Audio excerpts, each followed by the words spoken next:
Sene 92'den beridir buradayım. 7 dükkan, bir depo, ağzına kadar ilaç, sıra ilaç ve alet makine doluydu. Tamamen enkaz altında, durum ortada.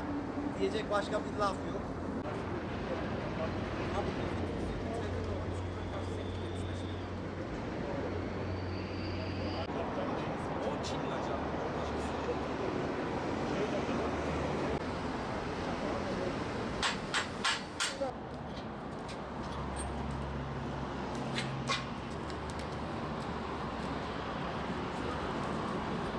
Öncelikle bütün halkımıza çok geçmiş olsun diyorum.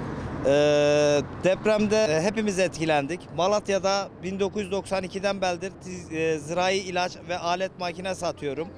Kayısının sürdürülebilirliği için bu yapmamız gereken iş. Kayısı varsa Malatya var. Malatya kayısıyla kalkınacak. Onun için buradayız. İş yerlerim, 7 tane iş yerim ve depolarım yıkıldı.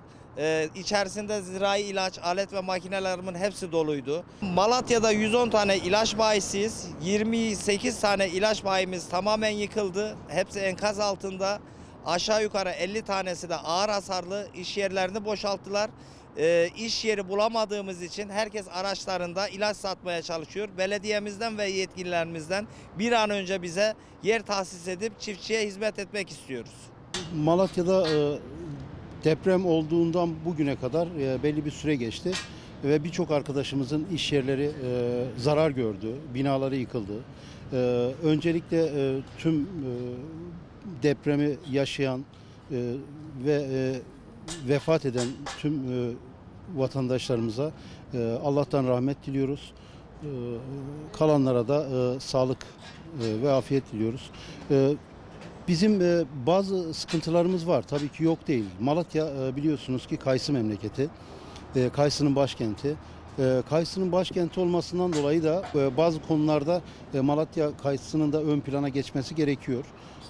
Bir darbeyi de Malatya kayısına yememek adına tüm iş yerlerinin bir an evvel açılması gerekiyor. Çiftçilerimiz bir an evvel ilaç sezonunda atmaları gerekiyor ve bu ilaç sezonunda da insanlarımızın bir an evvel onlar da canlı ağaçlarına bakmaları gerekiyor.